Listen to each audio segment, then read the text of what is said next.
ready for a deep dive into something a little different. I'm intrigued. What do you have for us? Well, today we're cracking open the Bhagavad-gītā, Okay. specifically chapter 6. All right. And now before you picture, incense and meditation retreats, Right. this chapter is called the Yoga of Meditation. Okay.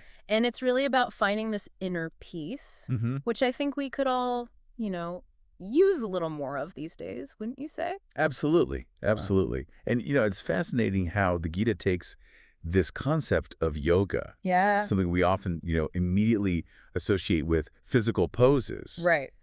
And expands it to something so much bigger. Yeah. A connection with a kind of a universal force, like a supreme, if you will. I like that. Yeah. Thinking of yoga as this outward expression, but of this inward journey. And speaking of inward journeys, the Gita, it doesn't shy away from the complexities of, us. That's true. One verse compares the mind Yeah. to both our best friend and our greatest enemy. Oh, wow. I mean, how relatable is that? Incredibly insightful, isn't it? It's like the same mind that can, allows us to create, to love, to dream, can also be the source of all our anxieties, our doubts, our fears. Yeah. This chapter is really like a guidebook for navigating that duality. And that's the million-dollar question, right? That's that. How do we actually do that? Right. This text is ancient. Yeah. Can a regular person even apply these teachings in today's world? That's a great question. That's precisely what Arjuna, the main character, asks. In one verse, he even compares controlling the mind to get this, controlling the wind. Oh, wow. I think we've all felt that way at some point, right? Oh, absolutely. Yeah. Especially with our world of constant notifications and to-do lists and everything. Right, exactly. Where do we even begin? Well, I think the first thing to remember is that this isn't about becoming some emotionless robot, right? Verse 6.16 specifically says that yoga isn't about those extreme practices like strict diets or rigid sleep schedules. It's about finding that balance. Okay, so that's reassuring. No need to ditch the coffee just yet. Not just yet. But how do we find that balance, that inner stillness amidst all the chaos? So the Gita, it uses this really beautiful metaphor of a lamp in a windless place. Oh. And it's about, gradually, through practice, through understanding, finding that place of stillness within ourselves. That really resonates with me. Yeah. It's not about forcing our minds into submission. It's more about gently guiding it towards that calm. Exactly. Yeah. Think about training a puppy. Okay. A lot of patience, a lot of consistency. Right. Now, one verse that often throws people off is 6.1. Okay. It talks about work as a form of renunciation. Okay. So how does that work? Yeah. Are you trying to tell me that my 9 to 5 is a spiritual practice? Well, you might be onto something there. Right. When I first read that, I thought, wait, am I accidentally achieving enlightenment at my desk job? Right.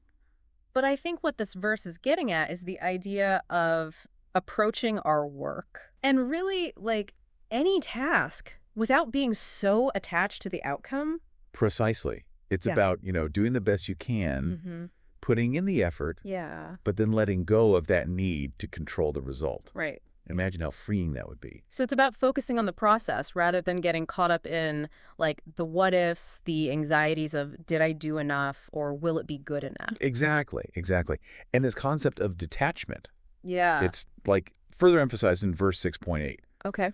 It paints this very vivid image of a person who has achieved self-realization. Okay. Seeing gold, pebbles, and stone as essentially the same. Wow, so that's a powerful image. So it's not that they don't see a difference, but it's that the difference doesn't dictate their value system. Exactly. They've tapped into a deeper sense of contentment that isn't swayed by, material possessions or external validation. Now, that's a level of peace I think we'd all like to achieve. It's a universal yearning. Yeah. And it's this yearning that the Bhagavad-gītā speaks to so profoundly. Okay. And it gets even more interesting. Okay, now you've definitely got my attention. Tell me more. This yearning for a deeper peace, for something beyond the material world. That's where the Bhagavad-gītā, it gets really radical. Okay, how so? Verse 6.18, it suggests that true peace, it comes from transcending those material desires altogether. Okay. Not just ignoring them, but moving beyond them entirely. Okay, now you're talking about a whole different level of freedom. Right. But, like, isn't that incredibly difficult? I mean, we're, like, bombarded with these messages about wanting more, achieving more, constantly striving for something. Right. How can we possibly, like, transcend that? It's a process. Yeah. Right. And the Gita acknowledges that, Yeah. remember Arjuna and his struggle to control his mind? Yeah. He compares it to trying to, like, wrangle the wind, right? Yeah. It's a struggle that I think we can all relate to, even today. Oh, tell me about it. Right. Every time I try to meditate, my mind turns into this, like, runaway train of to-do lists and deadlines. Yeah. You know, like, find inner peace, and then immediately I'm like, oh, I got to send that email. Yeah, exactly. But, the Gita, it's not about these quick fixes or suppressing those thoughts entirely. Right. It's about cultivating a deep, like, self-awareness. Yeah. A discipline that comes from, understanding, not just forcing, right? Right. It's like training our attention to rest on that inner stillness, even amidst the chaos. And that's where this idea of connecting with the supreme comes in. Right. This, like, universal force that we were talking about. Yes, and the Gita, it uses some pretty powerful imagery to describe this connection. Okay. Verse 6.29, it says that a true yogi sees Krishna everywhere and everything in Krishna.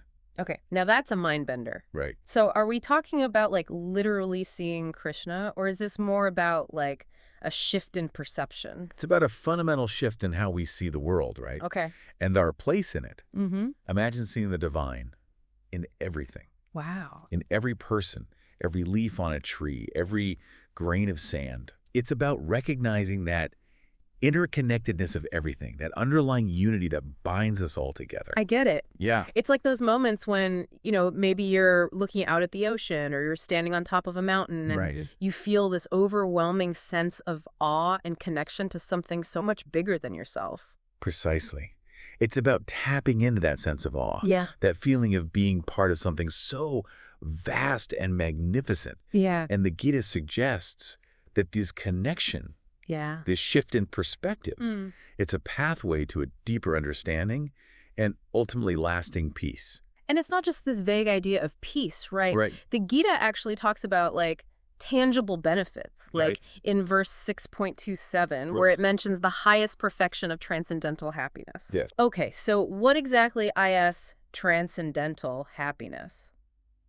That's a great question. It sounds pretty amazing, but also a little, well, transcendental. It does, doesn't it? Think of it this way. Okay. Imagine a happiness that doesn't depend on external circumstances. Okay. It's not about getting what you want or achieving a certain status or any of that. Right. It's a deep, abiding sense of joy that comes from within, from that connection to something larger than yourself, from understanding your true nature. Okay, sign me up. But, like, how do we cultivate that kind of happiness? It feels a little out of reach for the, like, average person just trying to, get through their day. Yeah. Is it really possible to, like, experience that kind of joy in the midst of our messy, chaotic lives? That's the thing. The Gita emphasizes that it's a practice. It's a journey, not a destination. Right. It's about making those small choices each day that align with this understanding. And remember, it's not about deprivation or these extreme measures. Right. It's about finding that balance. Right. Finding that balance between discipline and, like, self-care. Exactly. So it's less about forcing ourselves into these rigid practices and more about just cultivating awareness. Yes. Finding that stillness in the midst of our everyday lives. Exactly. It's about finding a sustainable rhythm for our minds and our bodies. Yeah. One that nourishes us on a deeper level. It's about bringing that awareness to everything that we do, from our work to our relationships, even to the way we think about ourselves. And speaking of relationships, the Gita doesn't shy away from the challenges. Oh, okay. How so? Well, it mentions that we should strive to see everyone with an equal mind, whether they're like your best friend or your worst enemy. Imagine just approaching everyone you meet with that same sense of understanding, that same sense of compassion. That's a tall order, even on a good day. Right. It's one thing to, like, show up with an open heart to the people that we love. Right. But extending that same grace to, people who challenge us, that takes a different kind of strength.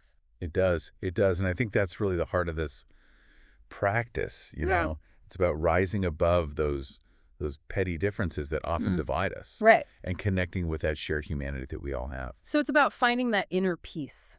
that sense of steadiness, even when we're surrounded by, conflict, negativity, all of that. Exactly. Easier said than done, though. Oh, absolutely. Absolutely. But the Gita reminds us that this kind of inner peace, this freedom from suffering that we're talking about, it isn't about, escaping the world or pretending that those difficult emotions don't exist. Right. Verse 6.23, it talks about yoga as like the extermination of the miseries of material contact. Okay. So it's not about pretending it's not there, but it's about changing our relationship to it. Right. Finding that place of stillness within, even amidst like all the storms of life. Now, that's a kind of freedom I think we could all get behind. Right. To experience that kind of unshakable peace no matter what life throws our way. It sounds pretty incredible. It is incredible. And I think that's, the beauty of the Bhagavad-gītā is that it speaks to this universal yearning that we all have for peace, for connection, for something that, transcends all the ups and downs of our everyday lives.